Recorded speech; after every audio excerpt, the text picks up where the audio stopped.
Covenant not to transfer property without lender's approval. In plain English, this prohibits property owners from selling their property without paying off their loan. This includes more than just transferring the actual deed to the property.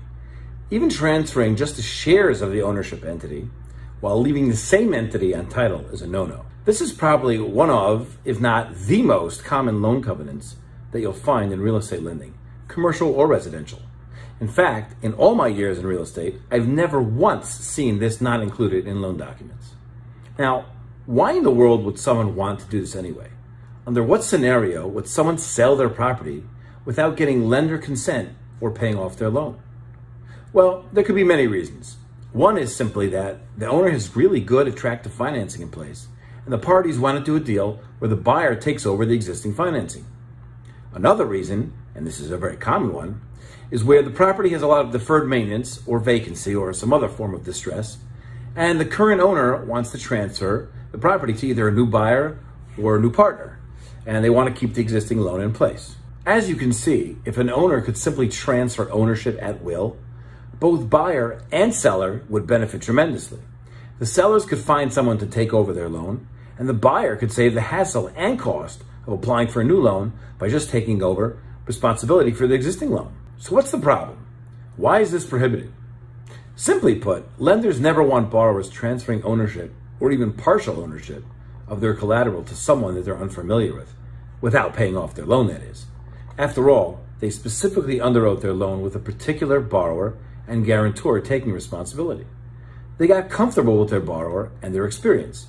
They aren't interested in finding out one day that they have a new borrower and that the property is now owned by someone else.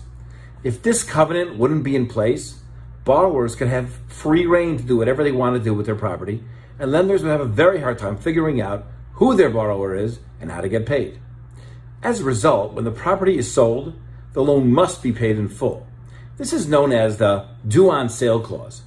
Failure to comply with this covenant would, of course, be an event of default. And in most cases, the loan would be accelerated, foreclosure would commence, and quite often, default interest would start to accrue. As we discussed in the past, this acts as a deterrent to a buyer from buying the property with in-place financing without getting lender consent.